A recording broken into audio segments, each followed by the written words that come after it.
Good morning. I'm Malcolm Young, Dean of Grace Cathedral in San Francisco, California. Welcome to the Forum winter season. There's nothing more essential to our health and well-being than breathing. Take air in, let it out, repeat 25,000 times a day. Yet, as a species, have humans lost the ability to breathe correctly? James Nestor is an award-winning author and journalist who has written for Scientific American, Outside, the New York Times, and more. His latest book, Breath, The New Science of a Lost Art, an instant New York Times and London Sunday Times bestseller, turns the conventional wisdom of what we thought we knew about our most basic biological function on its head. Today, we'll be talking about his discoveries, not just in pulmonology labs, as we might expect, but in the muddy digs of ancient burial sites, secret Soviet facilities, New Jersey choir schools, and the smoggy streets of São Paulo. And we'll learn how to breathe. James, thank you so much for being here today.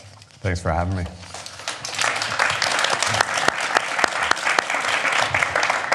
I was thinking of you riding your bike around the city as I rode my bike in today, just between the rain, the deluge of rain today. And I wanted to tell you just how much my wife and I appreciated your book very much.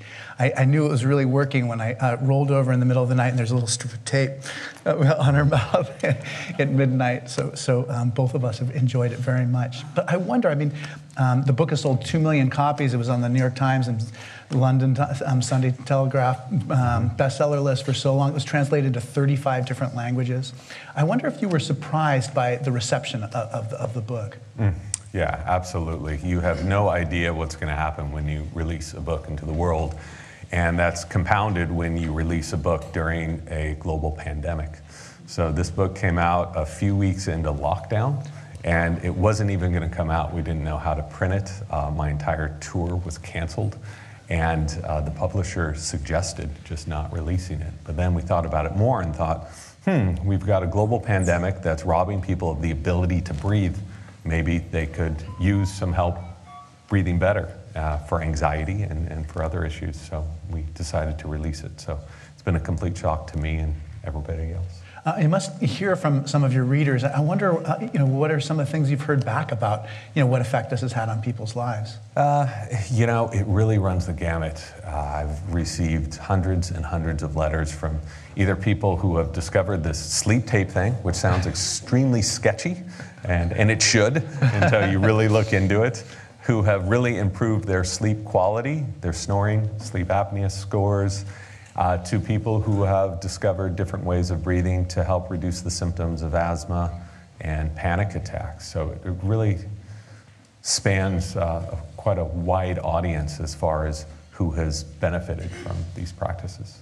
I wonder if you can talk a little bit about, just as you were doing the research for this, what were some of the things that most surprised you? 15 years ago, you must have been like all the rest of us and not knowing about the importance of breath. Yeah, the thing that most surprised me was that humans as a species have become such terrible, terrible breathers. I didn't know this. I thought I was breathing well enough. I'm alive, right? I'm breathing. I thought that breathing was binary. You did it, and you were okay, and if you didn't do it, you were in a lot of trouble. Until I met researchers who explained to me that in the past few hundred years, humans have developed mouths that are so small that our teeth no longer fit, so that's why we have crooked teeth. It has nothing to do with teeth. It has to do with a mouth that's growing so small. With that small mouth, you have a smaller airway. That makes it harder to breathe, and that's one of the primary drivers behind so many respiratory dysfunctions, is this smaller airway that we all have. You also write a lot about just chewing, that there are environmental effects too of being a modern person. I wonder if you can talk a little bit about that too. So the main reason why so many of us have very small mouths and need braces is a lack of chewing. A lot of researchers thought it was due to vitamin and mineral deficiencies, and that ties into it a little bit, but it's mostly not chewing. If you think about the food you ate this morning, and the food you've eaten this week, and the food you grew up eating, if you're like me, the vast majority of it was soft. And when you don't chew, you don't work out all the muscles, you don't build the proper bones, you don't build the proper airway to be able to breathe properly. So if you look at indigenous cultures that are still eating foods in the wild, they all have perfectly straight teeth. And they have this prognathic face and these large airways and significantly fewer respiratory problems than we have. So it really goes back to chewing. It's so simple, and yet this is something that we've removed from our lifestyles in the past few hundred years. Yeah, it's a little bit of like other modern conveniences too, where we really don't have to get any exercise in a way that it would have been unimaginable to people in generations before us, that we'd be driven around in cars. Yeah, I mean, we've had to relearn how to do all of these things that came intuitively for millions of years. I mean, if your ancestors from 500 years ago would see us today lifting up weights to put them back down in the same place, running on treadmills inside of a house, like they were trying to get away from that stuff, right? So they developed more clean and efficient systems so they didn't have to walk their 8,000 steps a day. But now we're going back and figuring out that our bodies have evolved to need a certain type of food, a certain amount of exercise, a certain kind of sleep, and a certain way of breathing. And so we're just returning to what naturally we were supposed to have been doing. Yeah. I wonder if we can talk about some of the health effects of breathing poorly. I think many of us are conscious of how it affects all the different functions of our bodies. Mm-hmm. Well, a lot of you are familiar with bigger respiratory dysfunctions, asthma, COPD, and more. But what a lot of us suffer from is a slight breathing dysfunction, which we're able to breathe good enough to get by, so we're able to live and exercise and sleep, but we're not breathing optimally. So we're always sort of a little bit behind of our health. And this is equivalent to nutrition, right? You can eat a salad once a day, but if you're eating bad food the rest of the time, it's going to catch up to you. And this is what the researchers have told me, especially at night, the vast majority of us are breathing through our mouths, which makes our bodies really struggle to get proper rest. And it makes it harder for us to get oxygen into our bloodstreams, constantly overbreathing and choking on ourselves. So it runs the gamut from exercise. We should not, especially if you're walking and jogging. I can count on one hand how many times I've seen people in San Francisco jogging with their mouths closed. Almost all of them are, Yeah. This is not good for us. Even though everybody is doing it, it is not an optimal way of breathing. Yeah, that was one of the hardest things for me. I couldn't, that was what I couldn't do. Breathe through my nose and run. That was my failure. But I wonder if you can talk a little bit about like its connection to autoimmune disorders and other things that we might not see as being related. Well, if you're constantly overbreathing, and if you're overbreathing into your chest, which is what the majority of us are doing, you're going to be constantly stressing yourself out. So you can, your blood sugar can go up, your blood pressure can go up, your cortisol can go up. And this doesn't mean that you're just spiking it to some extreme level all the time. It's just elevated. So you're fine, you can exist like that for months or even years, but after a number of years, it's going to catch up with you. And this is what Dr. Margaret Chesney has found, who is at UCSF, who has been studying this dysfunctional breathing, especially in workplace environments, in which the estimate is 80% of us are breathing very dysfunctionally. We suffer from something called email apnea, where you wake up in the morning and you look at all your emails and it stresses you out, and your reflex reaction is to hold your breath. That's a fear response. You hold your breath and then you breathe too much. You hold your breath again, and you do this throughout the day. And that can have a lot of the same downstream effects as sleep apnea. So including what it does to your blood sugar, blood pressure, and more. And if you do this every single day for years and years, it's going to catch up to you at some time. So that can lead into asthma problems, anxiety problems, autoimmune problems, and more. Yeah, that was very helpful. I thought so much about, you have a little section, you said in the book, you said, breathing is prayer. And you talk about the repetition of holy names in different religious traditions. In the Christian tradition, there's this thing called the Jesus prayer, Lord Jesus Christ, Son of God, have mercy on us, which I say throughout the day. And I've always had this strange feeling. There is a way in which I feel more connected to God, more at home in my own skin. And I hadn't realized, but I changed the way I breathe when I say that prayer. I wonder if you can talk about other connections between kind of breathing and religious practice. So about 20 years ago, some Italian researchers were looking at two different prayers. They were looking at the Buddhist mantra of Om Mani Padme Hum, which I'm sure most of you know. And they were looking at the Catholic prayer cycle of the Rosary. And they noticed that when people recited these prayers, they breathed at this very specific rate, which was about 5 to 6 seconds in, and then 5 to 6 seconds out. And when you're exhaling, you are vocalizing, right? You can't vocalize when you're inhaling. So they said, this is interesting. I wonder what was happening to their bodies when they were reciting these prayers. So they covered them with sensors, and they looked at what happened. And their blood pressure waves and their heart rate and their respiratory rate all locked into something called coherence, where everything is working at peak efficiency. So they called this respiratory rate coherent breathing. And they found that not only with Catholic prayers or with Buddhist prayers, but with Native American prayers, with Indian prayers, ancient Hindu prayers, so many of them locked into the same respiratory rate. So before there were clocks and watches and timers, there was prayer and there was poetry. And when you recite prayers and poetries, it causes you to sit down and breathe at a very specific rate. And I think it's interesting that that specific rate, so many of these prayers and so much poetry locks into this 5 to 6 seconds in, 5 to 6 seconds out. Yeah, and that's exactly what I experienced. But I didn't realize it until I read the book. Another thing I love about this is, I've always been very conscious of the way when we sing together, we breathe together. So it kind of, you have a whole group of people who are breathing in the same patterns.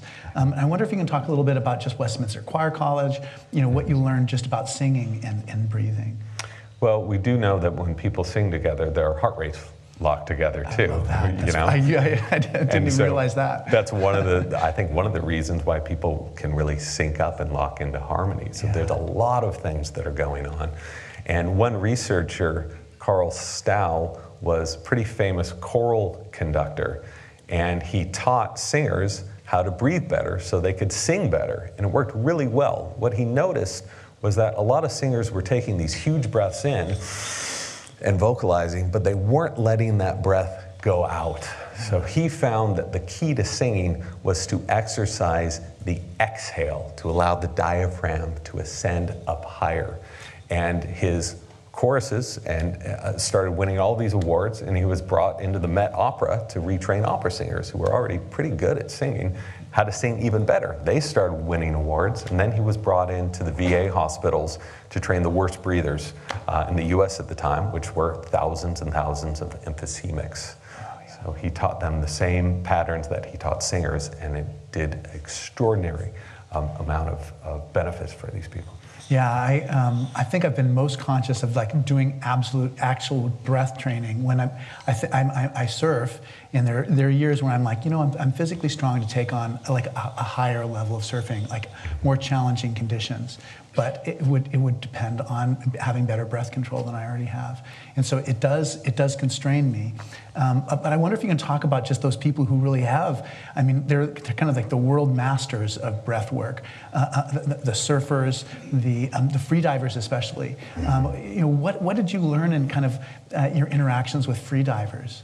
Well, that's how I first got into researching breathing. This was not something I ever set out to do. It was through happenstance. I was sent to write about freedivers in the World Freediving Competition, which this was years ago, 9-10 years ago.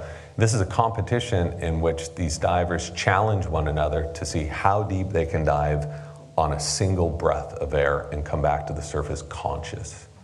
So if that sounds like a really bad idea, it's because it is. But I was lucky enough to meet some divers who had a more philosophical approach. And they've trained themselves to breathe so well that they can hold their breath for 5, 6, 7, 8 minutes at a time and dive down to depths of 350 feet on a single breath. I mean, this blew me away. And I thought, if you can do that with breathing, what else can you do? Right. So it brought up a bunch of questions for me, and it turns out you can do a bunch of things, and that's what got me interested in writing this book. Oh, I'm so glad that you did. It's funny because I think just in the way that we have Olympic athletes who can, run a 100-meter sprint so quickly, it's important for all of us to have some level of athleticism, even if we're not trying to be a world-class marathoner. It's important for us to have some, and I think that may be the case with breathing too.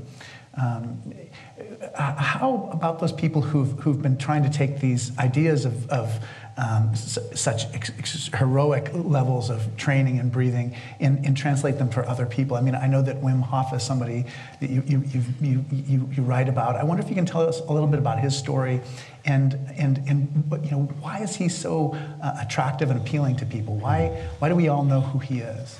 So Wim Hof is a Dutch madman, for lack of better words. I know him, and he's a wonderful guy. And he has 26 world records from doing things like jogging barefoot around Everest and diving under ice for minutes at a time. I mean, crazy stuff. He's in his 60s now, and he noticed that discovering these ancient breathing techniques allowed him to push his body to new extremes, to do things that are not supposed to be possible.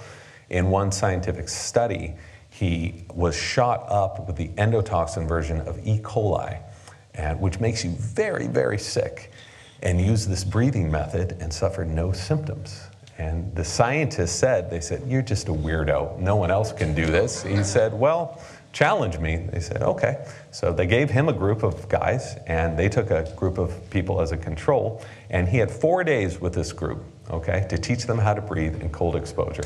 They all went into the lab. Not one of them suffered any symptoms from the E. coli, whereas all of the controls did. So within 4 days, you can help reset your nervous system and your immune system. And I think that's Wim's greatest contribution, and he said this very clearly. The world records are cool, right? It's good for media, but what he works with mostly are people with autoimmune disorders and trains them how to breathe right and gets them into the cold and helps reboot their immune systems. And he's healing people with the power of their breath and their own bodies. Yeah, I mean, I think it's extraordinary to read about his accomplishments and to think, what might be possible for all of us. What do you think breathing is going to look like, 10, 15 years from now? I mean, will we recognize that just as it's important to have good nutrition and get adequate exercise, to have high quality sleep, to not be under unrelenting stress forever? Will we start to understand that breathing is part of what it means to be a complete, healthy person? Yeah, I think you have to. I think that you can eat the best diet, whether you're paleo or keto or vegan or whatever. You can sleep 8 hours a night. You can exercise all the time. But if you are breathing dysfunctionally, you're never, ever going to be healthy. And we've seen this time and time again. So it has to be considered along with those other lifestyle changes. And the majority of us are breathing dysfunctionally. I know that I keep saying that, but I was shocked to learn this. And I keep hearing about it everywhere I go, every time I talk to scientists and researchers. And all you have to really do is look around. Look at how people are breathing. Look at how we're sitting. Look at how we're breathing when we're exercising, when we're sleeping, and more. And you realize we've got a lot of work to do. The good news about breathing, as opposed to changing your diet, it can cost a lot of money. It's a big lifestyle change. Like changing your breathing is free. Anyone can do this once you know how to do it. And you can show very clear benefits within just a few days. So what are the first steps for like an ordinary person just sitting here this morning, hadn't thought very much about their breathing before? What would be a first step? Like maybe going home today, what would you suggest? This is the part of the conversation where I'll just bore you all to death, because people expect that after spending years and years researching this, I have some mysterious, mystical advice to tell you the secret key of breathing. But it is the most intuitive, basic stuff that I've found has the biggest most pronounced benefits for people. And the very first one is you have to breathe the majority of your breaths through your nose. If you are a mouth breather, you are never, ever really going to be healthy. So that's the first one, and people are like, oh, that's so boring, I don't want to do, tell me something more interesting. You have to start with this, with a good foundation. Then we can get weird and do all of the crazy different breathing techniques, which can, you know, really have some pronounced effects on your mind and body. But you have to start with a solid foundation, and that's number one. Yeah, that's right. I wonder, I mean, you've seen breathing in so many different cultures, and I wonder if you can talk about just how it looks different in different cultures. We spoke a little bit about just how cultures that, you know, have that chewing, you know, it has a physiological effect on their muscles and bone structure. But I wonder if you can talk about just how different cultures look at breathing around the world. You're never going to find an indigenous population that's breathing through their mouths, ever. And this was, and that's true today for the few that are left. In Native American cultures, it was considered offensive to do that in front of someone. And they trained from infants on up to become nasal breathers. And it's no coincidence, I think, that they have all this prognathic profile, their teeth are all straight. Some Native American cultures were 7 feet tall. We don't know that. Tallest humans to have ever been found. And they shared their belief that breathing was a medicine. And this was something that you had to pay close attention to. And you see that duplicated in other indigenous cultures, especially when they're exercising. You don't see other people jogging around in cultures where they're and you can look at any other animal. You don't see a horse sprinting with an open mouth, right? It just doesn't. Or a cheetah. Look at a cheetah running at 60 miles per hour. Right. It's breathing through its nose. It's breathing deep into its belly very slowly.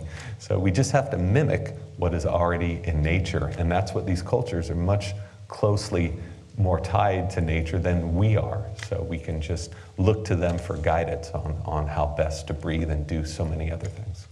You know, we have a yoga practice on Tuesday nights and on Saturdays now, and you know, we've had 500 or 600 people together, and it's a really remarkable thing to see everybody bending their bodies in the same way, breathing in unison with one another.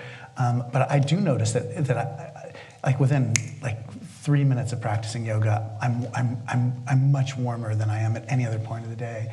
Can you talk a little bit about that? Just like you mentioned that Wim Hof talks about breathing is kind of a form of heat regulation, but I would love to understand that better. Mm-hmm. So I think most of us are breathing too much, and because we think that by breathing more, we're getting more oxygen into our bloodstreams, into our cells. The opposite is happening. I could demonstrate this right now, but I won't. If we all hyperventilate, you're going to feel some lightness in your head. You're going to feel some tingling in your fingers and toes. That's not from an increase of oxygenation to these areas. It's from a decrease of circulation, and that's what happens when you breathe too much. So I think one of the reasons you start to get sweaty doing yoga is you're exercising, you're stretching, but you're also controlling your breath. You are breathing less. And yoga for the past 5,000 years has been a technology of breathing. It's breathing and stretching. And if you don't have your breathing locked into your yoga practice, you are not doing yoga. You're doing pretty unhealthy calisthenics. And a lot of yoga studios that I've been to did not look at breathing at all, or the instructions that they were giving were not accurate. And so the stretching felt good, but you need those two things together, and you're just experiencing some of the benefits of doing proper yoga. Yeah, and you're breathing through your nose when you're doing that. Sometimes you can exhale, lion's breath or whatever. That's for a short amount of time. That's a conscious breath, which is completely fine. But the majority of it is you're controlling your breath. The Ujjayi breath is you're resisting your exhale, and that builds heat and builds your carbon dioxide. That's so interesting. You were actually, you know, involved in your own human potential experiments. I wonder if you can talk just a little bit about what that experience was like when you for a period of days, blocked your nasal passages, and maybe you can just tell us what that was like.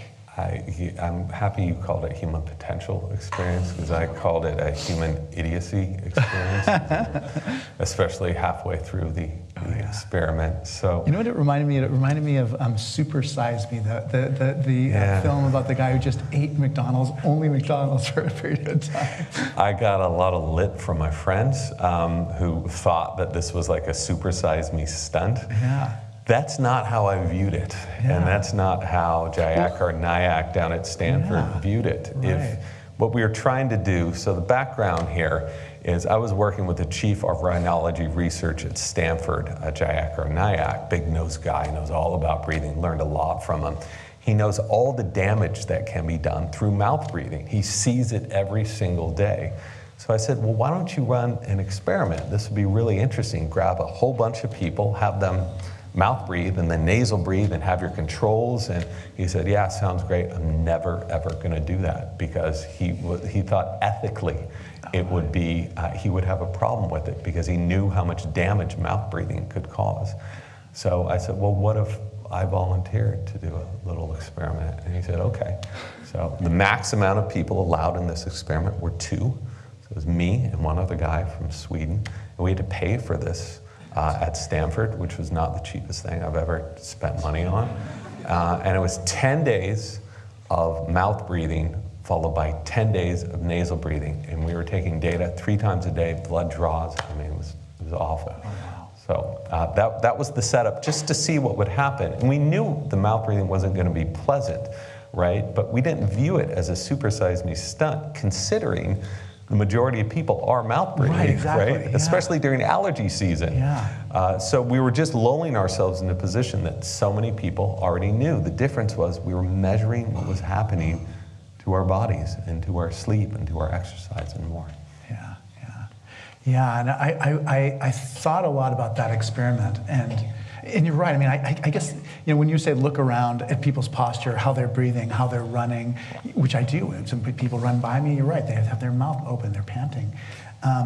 But the thing that I think is most invisible to us is just, you know, the statistics on how many people are snoring and how much, what breathing is like in people's bedrooms at 2 o'clock in the morning. And that's you know, so you're right. I mean, that's where people are seeing it, you know. I mean, I think we just take it for granted that you're going to get old and you're going to snore, but maybe that's a bad expectation. I knew you were going to lead me back into sleep tape here, and here we are, back into sleep tape. So, so a lot of people say, okay, I'm going to close my mouth during the daytime. That's easy. You just close your mouth. But what do you do at night? And this is the question that I had during the Stanford experiment is, during the nasal breathing phase, I said, every time I put my head on a pillow, my mouth opens. And I've always gone to sleep, for as long as I've known, with a big glass of water, and I've woken up when my mouth is dry. And I learned from a researcher there that she prescribes a little piece of tape on the mouth to all of her patients, but she said, don't tell anyone this, because all my other colleagues are going to think I'm a quack.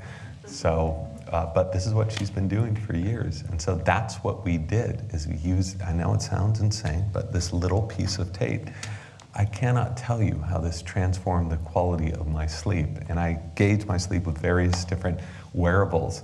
And this is the one thing, it's 2 paragraphs in this book, but it's the one thing that I hear about more than anything else. Hundreds of letters of people with their sleep data showing how much it's benefited them.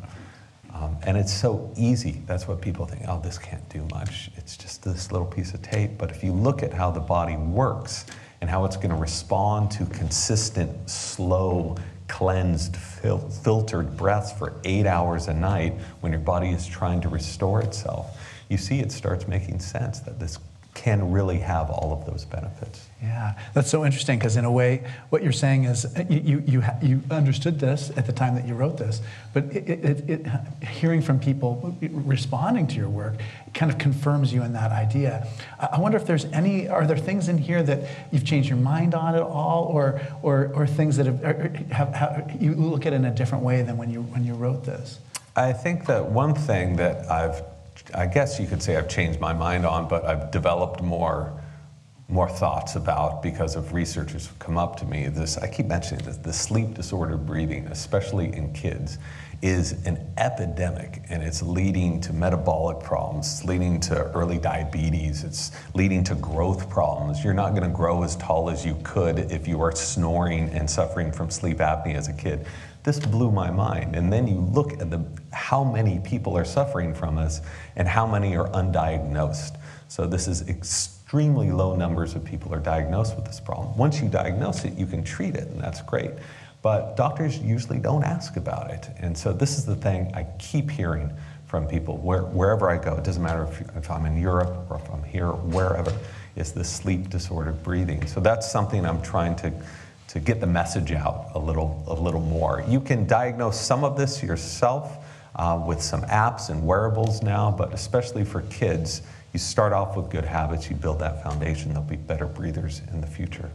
How do like wearables and new technologies, what potential do they have for us in terms of learning how to breathe better? Oh, I think they're great because you're allowing yourself to collect data on your own and they're pretty cheap. Like a pulse oximeter 30 years ago would have been very expensive. Now they're $15 on Amazon. Tracking your sleep, different stages of sleep, that would have been really hard to do 15 years ago. And now you can get an Oura ring, and put it on and look at your sleep quality. And you can also look at sleep apnea, all your drops in oxygen with a device that costs $100. So to me, this is empowering for people to start to look into their sleep quality, to look into their breathing quality, and then to figure out ways of improving that. Yeah. One part you have in the book, you talk about just, training runners through breathing practices. Could you talk a little bit about just how this breathing practices help us to be better athletes? Yeah, so this is something that is getting really, really popular right now with athletes, and all of the elite trainers that I know, the very first thing they do is they train athletes to breathe better. You would think that these athletes would be great breathers, and they said most of them are disasters. They've just learned how to push through the pain, especially track and field runners, right? And this is why they burn out so quickly. They can push through the pain and win awards, win competitions for a little while. Then after that, they're toast. Yeah. They're in very bad shape. So they're training people to breathe better because this is how we get most of our energy. Through breath. It's not through food, it's not through drink, it's through breathing. And if you are a competitive athlete, you want to be running efficiently. So why would you waste energy? Why would you waste time breathing dysfunctionally, when you could optimize that and run more efficiently? And most of the training they do is to teach these athletes how to breathe less. You might see runners running around with these big Hannibal Lecter masks on right now. You're like, why would someone wear this mask? And that's to train the diaphragm, to train them to tolerate more CO2, because tolerating more CO2 will allow for more blood flow, allows for more oxygen. It's very complicated biochemistry here, but that's what it does. And this stuff's getting really popular because it works really well. That's why people are starting to. CO2 is something you talk a lot about, carbon dioxide in the book. And I wonder if you can talk a little bit about, just kind of our misconceptions about what the role of carbon dioxide is in our life, and what do we need to know more about it? So in order for oxygen to get to all of those hungry cells in our body, we need to have CO2. And so oxygen goes where there is CO2. There's an exchange. For CO2, we get oxygen. And when you overbreathe, you are blowing off too much CO2. And without having adequate amounts of CO2, as I mentioned earlier, you will suffer from something called vasoconstriction, which makes it harder for blood to get through these blood vessels. And so by having a proper amount of CO2, which is why right now you could maybe breathe into a rate of about 3 seconds in, and if you can, about 8 seconds out. Just very slowly, about 3 seconds in, 8 seconds out, very slowly. And you will probably feel your fingers warming up, the back of your neck warming up, and that is because you are increasing your CO2. You're opening up your blood vessels, and you're allowing for more oxygen to get to your cells more easily. It's so counterintuitive. You would figure that more breath equals more oxygen, but that's not how it works, and we've known this for 120 years. It's called the Bohr effect. Yeah. So who are some of the researchers who are doing the most exciting work in this field these days? I think a lot of researchers looking at some of these more extreme breathing methods. I've been talking about all the simple things that everyone can do and benefit from. Breathing through your nose, making sure your mouth is closed at night, breathing slow and steady, breathing less. These are all very easy things. And once you get that foundation, you can start doing a bunch of very fun things with your breathing. This idea of using your breath to purposely stress yourself out. A lot of people may be saying, well, I don't want to stress myself out. I'm too stressed all the time. That's the problem, is we're all suffering from this low-grade stress that is just consistent. And this is very bad for our health. And this is the main driver behind the majority of modern diseases, is this low-grade stress. So what a lot of people do are they're shocking their bodies throughout the day with extreme amounts of stress for a short amount of controlled time. This diffuses that stress so that for the rest of the day, you can truly relax, because this is how we evolved, to either run away from something or attack something, or to be sitting back and relaxing, just like your dog barking at the mailman, freaking out for 1 second, and then asleep the next minute. Like, how do they do that? So you can do this through exercise. You can do this through cold exposure, which is getting very big now because it works wonderfully, or you can do this through breathing. So this is why a lot of people are doing these very intense kriyas or pranayamas, or this Wim Hof breathing or Tumo, which it is purposely stressing your body out, because you can turn on that stress with your breathing, and then you learn how to turn it off, and that's the key. And there are so many benefits to this. We've known this for a long time because these methods are thousands of years old, but now we have scientific instruments to measure what they're doing to their body, to our bodies, and all the benefits that they have. You know, so when I surf, it's cold exposure, it's breathing, and it's the exercise all at once. But there is a way in which the rest of the day I just feel like I'm absolutely a new person. You know, I don't even know how to describe it. So if you're surfing at Ocean Beach, if anyone else is surfing at Ocean Beach, it's certainly an experience that I have. Yeah. The moment your breathing is blown on a big day, you need to go in, because it is game over. Completely. If you do not control your breathing when you're getting nervous and the waves are getting big, you've lost it, because you've lost your stamina, you've lost your focus, and so much else. So that's what a big wave surfer told me, is whenever he's out with someone and he notices that they're he says, you need to go in immediately. And hopefully they aren't out too far past the brakes, and then they're in real trouble. The potato patch. Yeah. So that's something you need to focus on. And that's where I've noticed that nasal breathing, people say, you can't breathe through your nose when you're surfing. You absolutely can.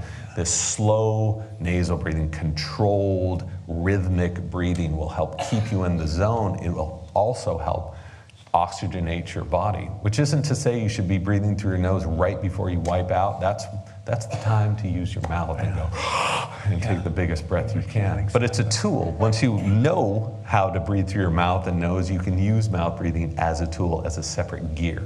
Yeah, well, the other thing is, there's so much going through your nasal passages too. It's almost like I feel like I'm cleaned out in terms of just, you know, all that part. This is your first line of defense. Okay, everybody, is your nose. Because your nose filters, it helps filter and kill off bacteria and viruses, and it slows down the breath. It does most of the work for you. It's hard to hyperventilate when you're breathing through your nose, right? It forces you to breathe in this rhythm, which is why every other animal is breathing through its nose in these clean, easy rhythms, and why we should be as well. So what is a dead nose? Something that you talk about in the book. So this is a bit controversial. I will keep my objective journalist hat on and just give you the viewpoints of the professionals that I've talked to over the years. But a lot of people who have nasal breathing problems are sometimes rushed into surgery, and they don't necessarily need surgery. What they need to do is try to use mild steroid for a week. They need to use a neti pot for a while. You can get a lot of benefits from using other therapies. And this is what I learned from Nyack, who is at the head of this field. And sometimes when people are rushed into surgery and there is an irresponsible ear, nose, and throat doctor, they can cut out too many of the tissues and structures in the nose. You may be thinking, well, if your nose is plugged, more space is better, right? This is a tightly controlled mechanism, and you need just the right amount of air to come in and come out. And if you drill out too much, it will ruin your life. And I've talked to so many people. It's something called empty nose that's what syndrome. Yeah. And it's where overzealous surgeons go in and drill out way too much space, and they can never catch their breath at night. And it's a terrible thing. So there's absolutely a time and place for surgeries. Surgeries have completely enriched people's lives. I'm a huge fan of them. I think they need to be done carefully, and in my opinion, and in the opinion of NIAC and the other professionals, start slow first, right? It's not going to hurt you to start with a nasal rinse. Start with an antibiotic. Start with something else that is not so invasive to ruin these perfect structures that we have evolved to have over millions of years.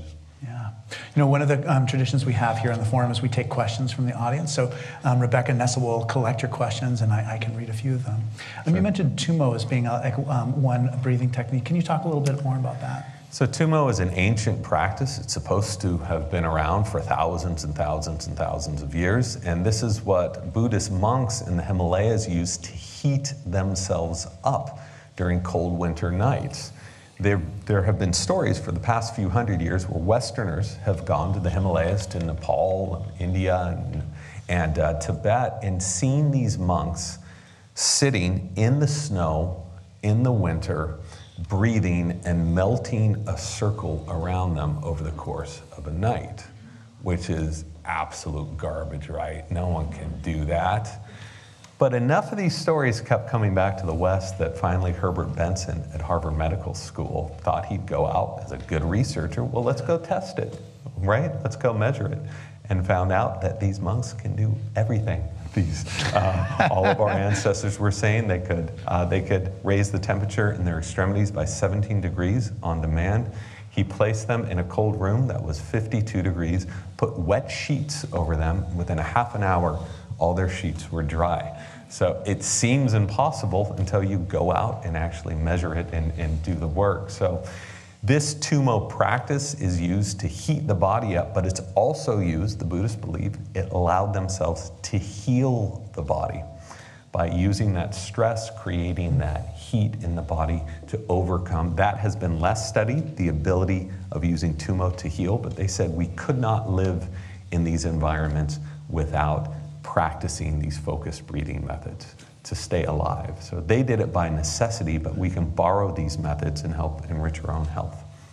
What about heliotropic breathing? Could you talk a little bit about that? Yeah, so this is a holotropic breathing has been around for about 50 years, 50, 60 years. It was developed as a replacement for LSD treatment. Because when LSD was made illegal in 1968, they wanted to find something that had the same benefits psychiatrists did. And so they developed this practice that's 3 hours long. They put you in a room, they blast music, and you breathe as hard as you can for 3 hours. I've done this. It's crazy.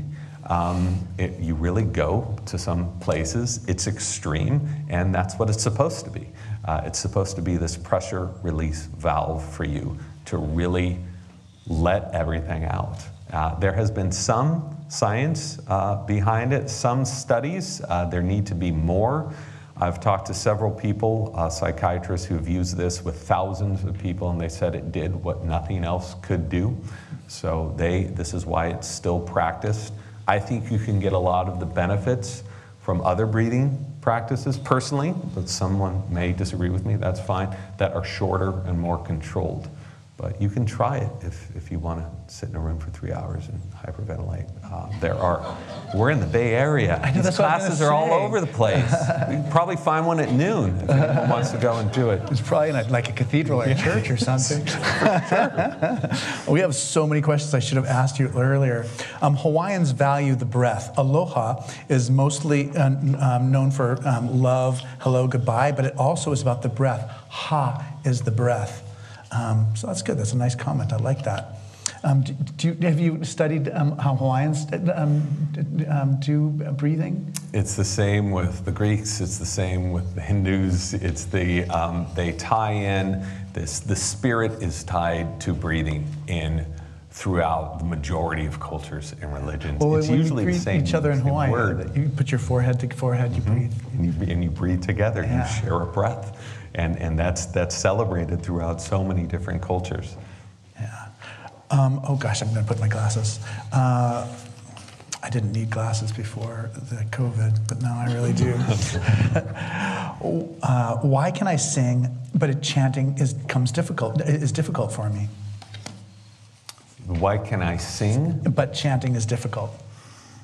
I would assume it's how you're breathing when you're singing versus how you're chanting. And there's specific chants, different mantras, different ways of chanting that have been developed that are tied to breathing. I think maybe some chants that don't have breathing instruction, you should find a way that allows you to breathe in rhythm with the chant, and then it shouldn't be difficult. I would pay attention to how much breath you're taking in, and also start training yourself to exhale more. Breathing in is easy. It's that exhaling, getting the diaphragm up, that a lot of people have more trouble with. Yeah, and I think I'm glad you said that, because singing the Mass, singing the Eucharistic prayer, for instance, there are times when I breathe at the wrong point, in that everybody in the room feels it. So it is. It's about like knowing when to breathe, I think. Great question. What was the most significant result you discovered during your research? Personally, or I guess this is an open question, right? The most significant results, scientific results that I've found were tied to breathing and asthma. About 10% of the population suffers from asthma. And, a lot of people think, oh, it's from allergens, it's inherited, it's from this, it's from that.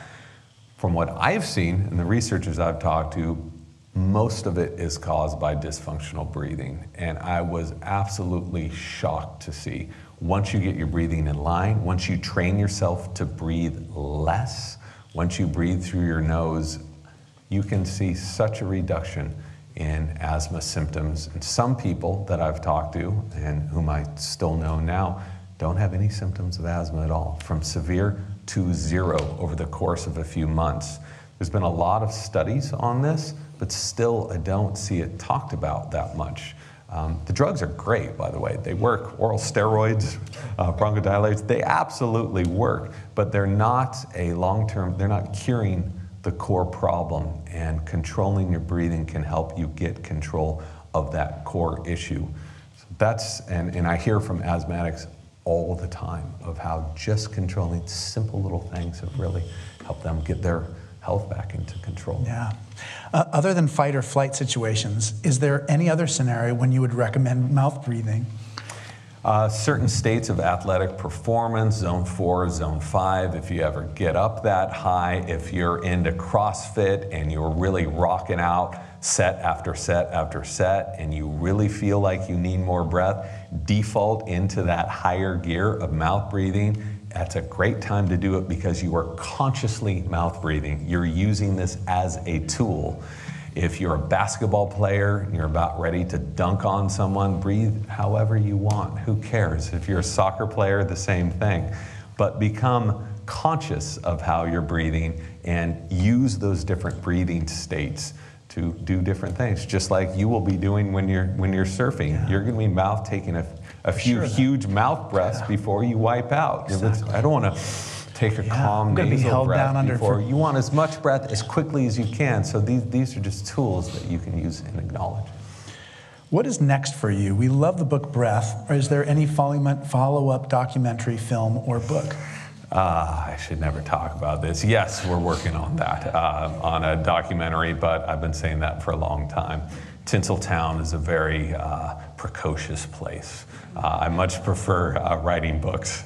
It is a different sort of being your own boss is a different experience. But we're putting together a documentary, trying to get this out wider, teach people how to breathe. There's been some disagreements with how to do this. I have a very clear idea of how I'd like to do it. And Other producers have their own ideas, but I'm also working on another book and a bunch of other stuff. Great. So is it breath part 2 or? Absolutely not. Okay, good. No. Yeah, I can imagine. People keep asking when the breathe deeper is coming out, and it's not from me. Maybe one of you is going to write this book, but this is my one book on breathing, and I am updating for the paperback. I've learned so much in the last couple of years from so many researchers. A lot of new science has come out as well. So when the paperback comes out, they've allowed me to update a bunch of stuff. Oh, great.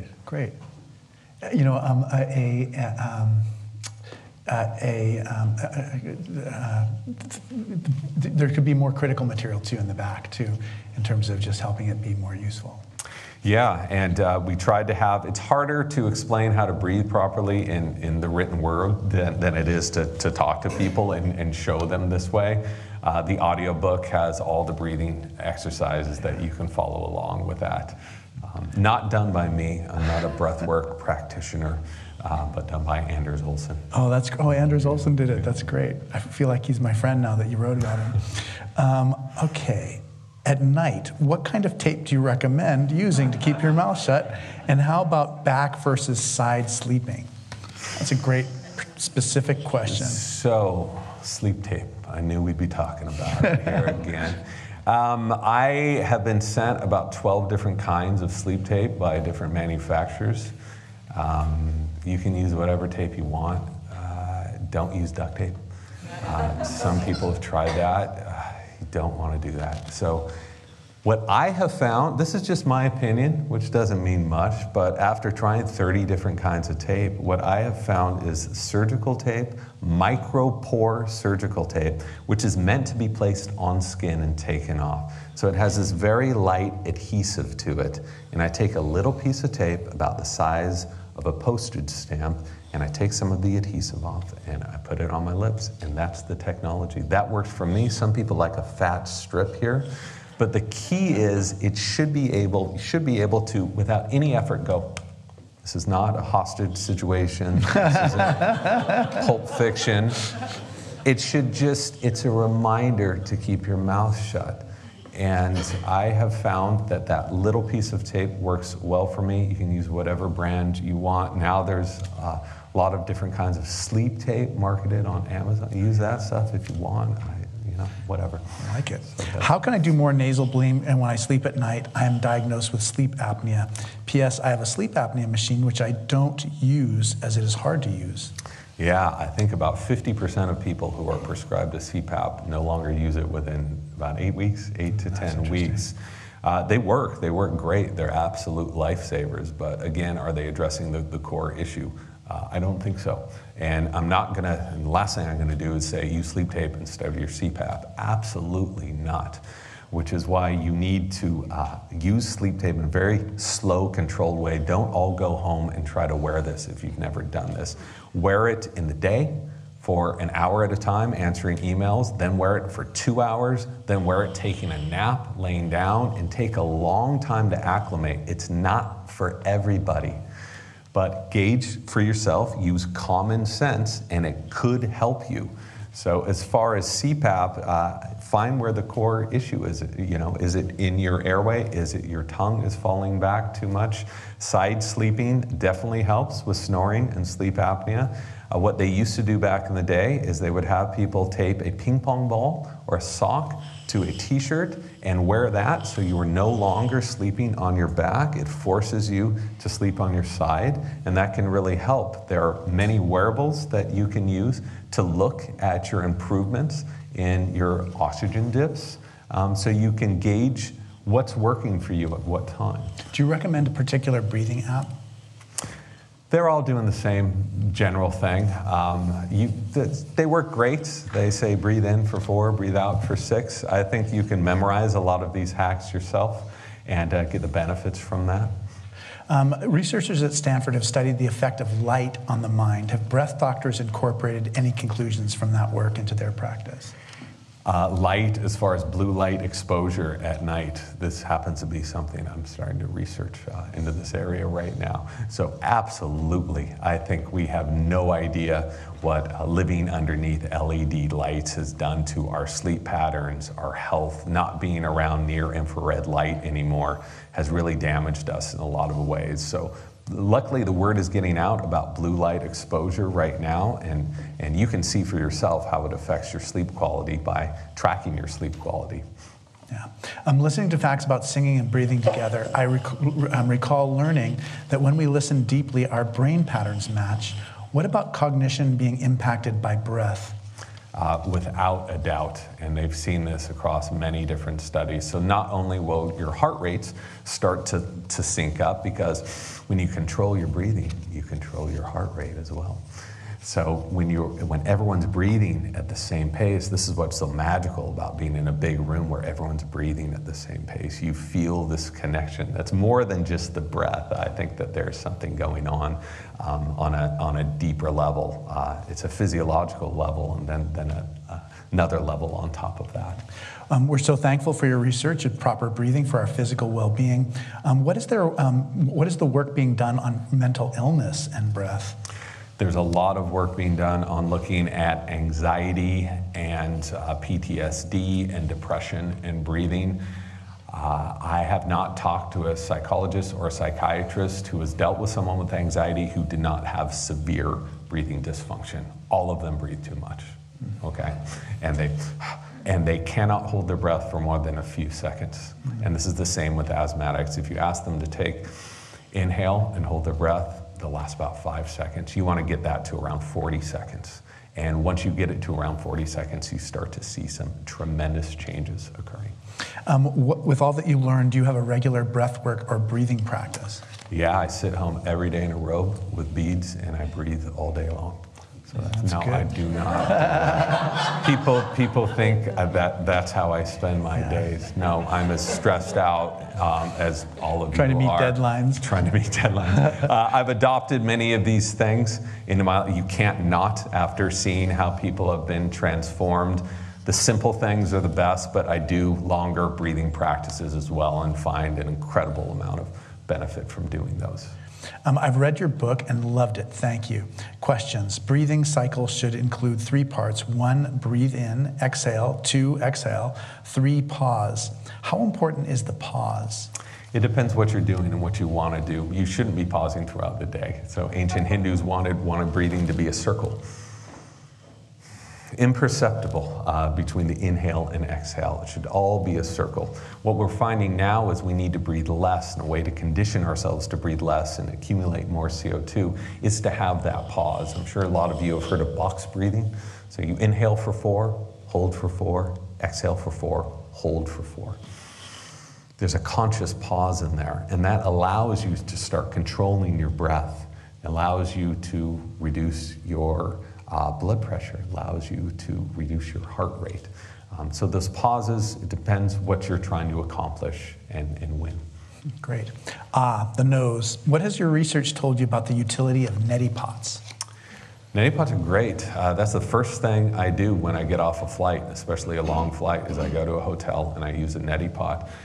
There is some pretty clear science showing that they're beneficial. It's less clear when it comes to looking at, do they really allow you to avoid getting sick more often, because doing those studies, I think you would need thousands and thousands of people, and there's zero funding for neti pot studies right now. Trust me on that. The neti pot industry is not funding too many. But Jai, I will again refer to the chief of rhinology research at Stanford. He's a huge fan of neti pots, and hearing him talk about them, I said, okay, I'm going to take this more seriously now. That's good.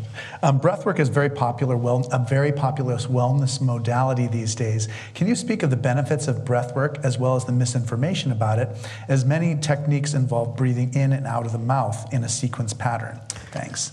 I think the misinformation is when people try to promote one specific way of breath work over another one. I think that's garbage, because most of them are all doing the same thing. They're coming to the same point through slightly different means. They will have you breathe too much, then they will have you hold your breath, and then they'll have you breathe too much and hold your breath. And those same patterns have repeated in kriyas and pranayamas and more. So whenever someone starts claiming this is the one way of breathing and this is going to fix all your problems, go the other way. There are many ways of using breathing that are beneficial in the same ways. And by the way, if someone tells you the same thing about religion, this is the only religion, and if you go to it's the same thing.